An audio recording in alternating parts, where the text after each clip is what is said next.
Bienvenue sur la chaîne Amour féminine. Ici, nous explorons les profondeurs de l'âme humaine et les mystères de l'attraction pour vous offrir une boussole dans l'océan complexe des relations modernes. Chaque jour, nous publions des analyses précieuses sur la séduction et la psychologie pour que vous ne soyez plus jamais l'esclave de vos émotions, mais le maître de votre destin. La plupart des hommes passent leur vie à poursuivre une illusion.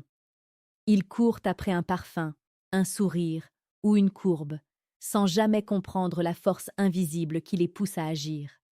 Sénèque disait « Ce n'est pas parce que les choses sont difficiles que nous n'osons pas, c'est parce que nous n'osons pas qu'elles sont difficiles. » Aujourd'hui, nous allons oser.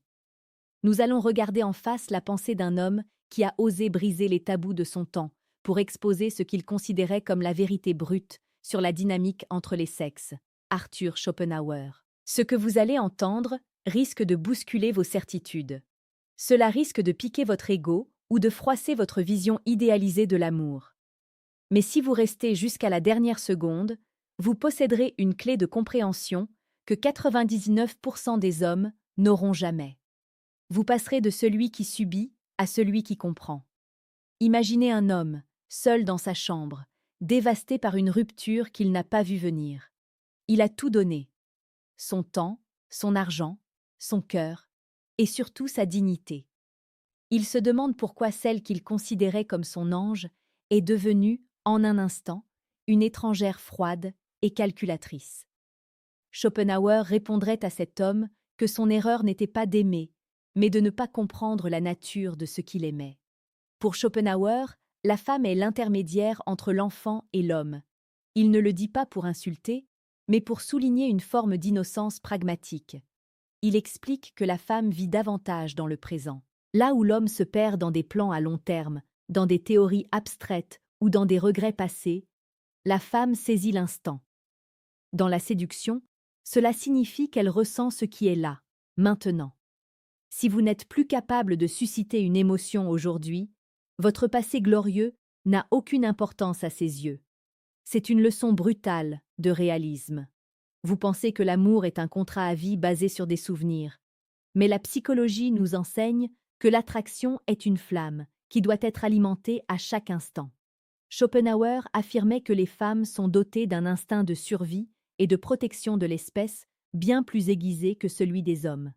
Elles sont les gardiennes de la lignée. Cet instinct les pousse, de manière inconsciente, à chercher la force, la stabilité et la protection. Ce que vous appelez parfois de l'opportunisme n'est, selon lui, que la manifestation d'une intelligence biologique supérieure. Elle voit le monde tel qu'il est, tandis que nous le voyons tel que nous voudrions qu'il soit. Prenez l'exemple d'un rendez-vous galant. L'homme arrive avec ses poèmes et ses grands principes stoïciens.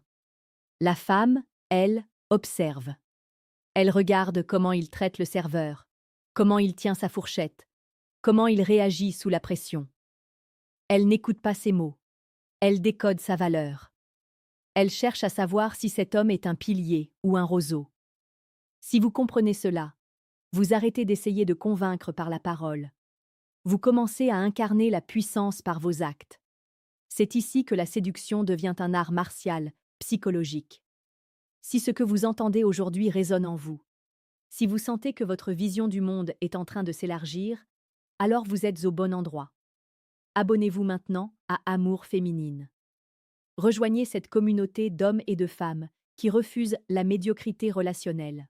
Chaque jour, nous vous apportons les outils pour devenir la version la plus magnétique de vous-même. Ne laissez pas cette connaissance vous échapper. Revenons à Schopenhauer. Il disait que la beauté féminine est un piège de la nature pour assurer la reproduction. Il appelait cela le génie de l'espèce. Selon lui, la nature pare la femme d'un éclat irrésistible pendant quelques années seulement, juste assez de temps pour capturer l'imagination d'un homme et le lier à une responsabilité qui dépasse sa propre existence. C'est poétique et terrifiant à la fois.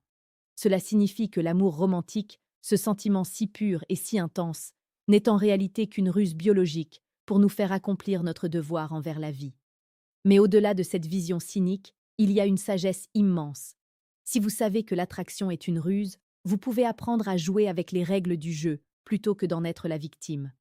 Vous comprenez que le désir ne se commande pas. Vous ne pouvez pas supplier quelqu'un de vous aimer. Vous ne pouvez pas argumenter pour que quelqu'un vous trouve attirant. L'attraction est une réaction chimique et psychologique qui se déclenche face à certains stimuli. La confiance, l'indifférence sélective, le mystère, la capacité à diriger sa propre vie sans avoir besoin de l'approbation d'autrui. Voilà les véritables déclencheurs. Dans la vie quotidienne, combien d'hommes s'effondrent dès qu'une femme leur montre un signe de désintérêt? Ils deviennent collants. Ils expliquent leurs sentiments. Ils s'excusent d'exister. Ils font exactement le contraire de ce que la psychologie de Schopenhauer préconise. En agissant ainsi, ils prouvent qu'ils sont dominés par leurs émotions, qu'ils n'ont aucune maîtrise stoïcienne. Une femme cherche un rocher sur lequel s'appuyer, pas un poids supplémentaire à porter. Si votre bonheur dépend de son sourire, vous êtes un fardeau. Si votre bonheur est un empire intérieur que vous avez construit seul, vous devenez une destination. Schopenhauer soulignait aussi une chose fondamentale, la capacité de dissimulation. Il affirmait que la nature, ayant doté les animaux de griffes ou de crocs, a doté la femme de la ruse pour se défendre. Dans le monde de la séduction, cela se traduit par les tests, ces moments où elle semble vous repousser ou vous critiquer sans raison apparente. Ce ne sont pas des attaques, ce sont des examens. Elle vérifie si votre armure est réelle ou si vous portez un costume de carton. L'homme qui s'énerve ou qui se justifie a déjà échoué. L'homme qui sourit, qui reste calme et qui garde son cap montre qu'il est le maître de son propre univers. Il est temps de vous poser une question sincère et de laisser votre réponse en commentaire. Avez-vous déjà eu l'impression que plus vous donniez à une femme, moins elle vous respectait? C'est une expérience douloureuse, mais universelle. Partagez votre histoire ci-dessous. Vos témoignages permettent à d'autres de comprendre qu'ils ne sont pas seuls et nous aident à approfondir ces thèmes lors de nos prochaines vidéos. Votre participation est le moteur de cette chaîne. La vérité que personne ne vous dit et que Schopenhauer suggère entre les lignes, c'est que l'amour parfait n'existe pas dans la fusion, mais dans la distance respectueuse. Vouloir posséder l'autre, c'est vouloir tuer ce qui nous a attirés chez lui. La femme, par sa nature émotionnelle et changeante, est comme l'eau. Si vous essayez de la saisir avec force, elle vous glisse entre les doigts. Si vous construisez un lit solide, elle s'y installe et y apporte la vie. Votre rôle d'homme, selon cette philosophie, est de devenir ce contenant solide, cette structure inébranlable. Beaucoup critiquent Schopenhauer pour sa misogynie apparente.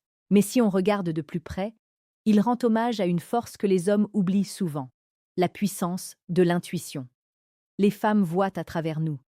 Elles sentent l'insécurité avant même que nous en ayons conscience. Elles ne se laissent pas berner par les apparences de richesse ou de succès si le cœur est vide et l'esprit faible. Pour être un grand séducteur au sens de Schopenhauer, il ne faut pas travailler sa façade, il faut travailler son âme. Il faut cultiver cette discipline émotionnelle qui fait que, quoi qu'il arrive, vous restez debout. Rappelez-vous ce deuxième principe de notre communauté. Amour féminine n'est pas qu'un nom, c'est une étude constante de la dynamique du cœur. Si vous n'êtes pas encore abonné, faites-le maintenant. Chaque jour, nous vous aidons à décoder ces mystères pour que vous puissiez vivre des relations plus saines, plus intenses et surtout plus authentiques. En conclusion, la leçon de Schopenhauer est un appel au réveil. Arrêtez d'idolâtrer les femmes et commencez à les comprendre. Ne les voyez plus comme des créatures mystiques tombées du ciel, mais comme des êtres humains soumis à des lois biologiques et psychologiques précises. Lorsque vous cessez de mettre une femme sur un piédestal, elle n'a plus d'autre choix que de vous regarder dans les yeux. Et c'est là, et seulement là, qu'une véritable connexion peut naître. L'amour n'est pas une faiblesse, c'est une force qui doit être canalisée par la raison. Soyez le maître de votre désir. Soyez l'architecte de votre vie. Ne cherchez pas quelqu'un pour vous compléter. Soyez déjà entier et laissez les autres graviter autour de votre lumière. Schopenhauer a souffert de la solitude, mais il nous a laissé une carte pour éviter les pièges dans lesquels il est tombé. Utilisez cette carte. Soyez fiers, soyez forts et surtout, soyez conscients. La vérité dérange, mais elle est la seule voie vers la liberté. Allez de l'avant et que votre volonté soit votre seul guide.